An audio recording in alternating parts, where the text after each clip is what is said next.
Well, do you, punk?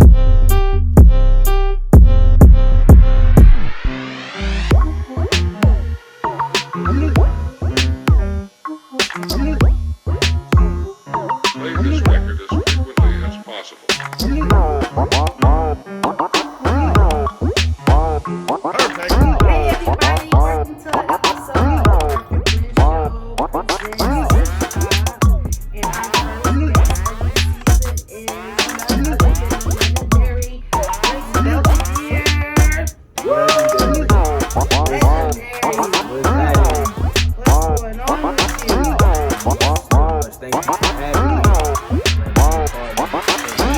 First episode, thank you for coming in. So not only are we going to glammed up today, we're going to get you situated up clear.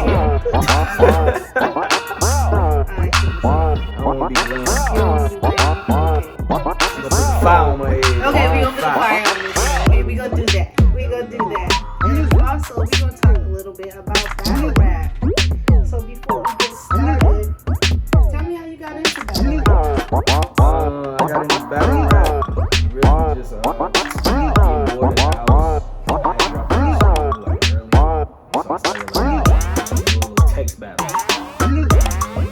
There would be like little battle rap songs, and I would just get on there and write up rhymes all day long.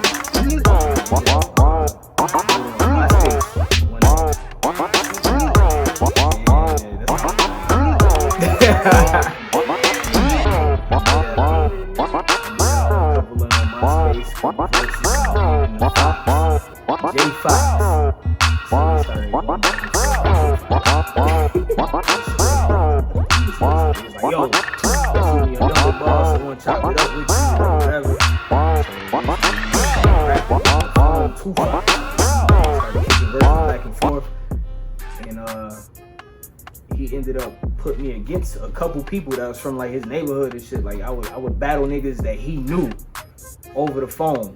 So like it became a regular thing. Like every 2 days he called, and after a while it was every day. And you know, for me, I'm like 15, 16 years old when I'm doing this. So like I love that shit because I had watched Loaded Lux, I had watched Mook, I watched all them niggas, I watched Smack DVD, all of that shit, the shits that was on MTV, International P shit. Yeah. Damn, I'm old. I know, right? And I'm like, yeah, right along with you. Like, I remember that. You know, you feel me? Yes. But eventually, he had me battle this guy named Ty Stats. And Ty Stats was like one of the dopest freestyling motherfuckers that I've ever met. Like, just straight off the dome, killing it. So, me and Stats started, you know, we linked up a little bit. We started trading verses back and forth over the phone. Like, we exchanged numbers and shit like that. And me and Stats wasn't really a battle. It was more like just kicking 16s back and forth, like seeing who run out of 16s first. And I remember Fox called me one day and he was like, yo, I got somebody that I know you can't beat. And so I was like, man, I could beat anybody, you know. I kill whoever, whatever. Cause you know, at this time, like I said, I was just at the house. Like I had dropped out of school and shit. So all I was doing was really studying the craft. I was just working on rapping. I just knew I was gonna be a rapper. I knew that, like, since the beginning. I knew I was gonna be a rapper. And so this nigga called me one day and was like, yeah, I got this kid named Conceited. Oh. So I ended up going back and forth with Conceited. We just do 3 rounds. And it was judged. It was a judge battle. And the judges ended up, it was a split decision, but I ended up winning. Basically. And from there we we got cool, but we was still like, we was like rivals. We was cool, but we was rivals. Cause like we both did the same thing. We was both ahead of the game with the punchlines and shit like that. Like Khan's punches back then was crazy. Like nobody was punching like that, and he sounded like Cassidy to us. Mm-hmm. So like we really thought like this nigga was one of the goats. Like yeah. he was one of the greats. And so we ended up, it was me, Fox, Stats, and Khan all on the line, and we ended up just like rapping with Daylight. We traded bars with Daylight, traded bars with Crack City and all of that, because Khan and Fox ended up battling where Disaster and Daylight was battling at, called The Pit. over there in Cali. And so we ended up, you know, linking up with them niggas. We trading 16s. It's a bunch of niggas on the phone, bro. I'm like, how is this even happening right now? It's a bunch of niggas on the phone just having phone ciphers.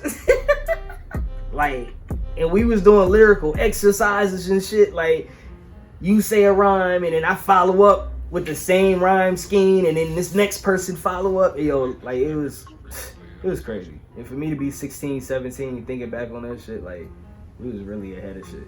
Right. Really ahead. And basically from there, that's how I ended up being like involved in battle rap, because of Con and Fox. Like, they really went on the grind time and really wanted to do the on-camera battles. I really didn't care for it. But they told me, it's like, man, you gotta get into this.